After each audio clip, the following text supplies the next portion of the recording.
Hey guys, Jared here, and today we're going to check out the Noctua NH-U12DX i4 CPU cooler. I've got a couple of these that I'll be using to cool my dual socket Xeon server build, so let's find out how they perform.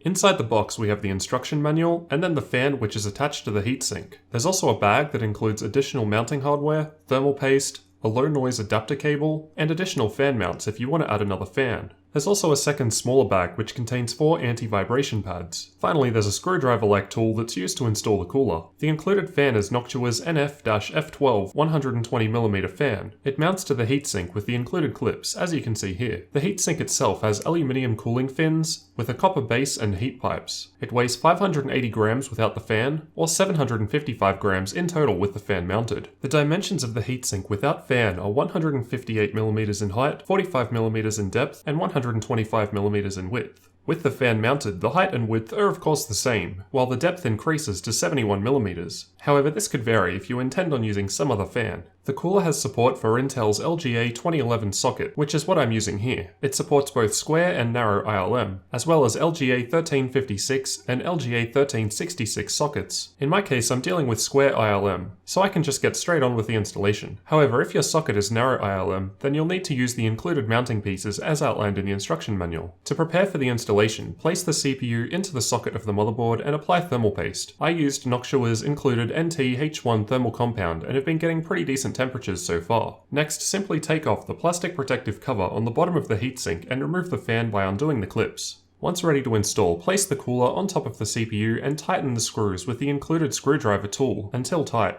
Once complete, you can reattach the fan by clipping it onto the heatsink, and then plug the fan's 4-pin connector into a CPU fan header on the motherboard. The fan supports PWM, so the speed will change automatically based on the temperature reported by the CPU. The included NF-F12 fan has a max speed of 1500 RPM. However, this can be reduced to a fixed speed of 1200 RPM with the included low noise adapter, or instead to modify the maximum cap from 1500 to 1200 with PWM control. Noctua claimed that at the max 1500 RPM speed, we can expect the maximum noise to be 22.4 decibels. However, I was not able to actually test this, as even in the quietest room in my house with nothing happening, I was recording slightly above this. I can tell you that even with 2 of them in my server, they are very quiet. The additional fan clips could be used to add a second fan if you want to implement a push-pull configuration. I'll be sticking with a single fan per cooler here as my temperatures are acceptable and I'm not looking to introduce additional noise. Compared to other larger coolers, this heatsink has a 45mm fin depth, which allows it to support easy access to the RAM. As someone that installed the CPU cooler before the RAM by mistake, I can confirm that this is true. I was just barely able to slide all RAM sticks in without having to take the cooler off. With parallel memory, the fans should not overhang any RAM slots, even if you add an additional second fan on the back. I wasn't able to test this. As you can see, my memory slots go the other way. However, the thin cooler still helped here. Despite the heatsink looking quite thin, it was able to cool both of my Intel E5 2670 V2 8-core CPUs. As my motherboard is dual socket, I didn't feel comfortable putting 2 large heatsinks on it. Normally with a server motherboard, it would lie flat in a server case. However, as you've seen, I went with mounting it in a standard PC case, the Phanteks Enthoo Lux in this case. Pun probably intended. After installed for weeks, I've not had any sag, so that's good. The coolers are comfortably in place, and I don't feel like they're going to rip out a chunk of the board. Always a bonus. In terms of temperatures, with an ambient room temperature of 21 degrees Celsius, at idle I was averaging between 29 degrees Celsius and 37 degrees Celsius over all 16 CPU cores. And while maxing all 16 cores out for close to an hour, this increased to 58 degrees Celsius to 63 degrees Celsius. So overall, I'm pretty happy with the cooling being provided. With the side of the case on, the CPU coolers don't get very loud at all, even with both of the CPUs maxed out. The idle temperatures weren't the best, but I can live with that. And it's probably more to do with the fact that these are 4-year-old 8-core CPUs.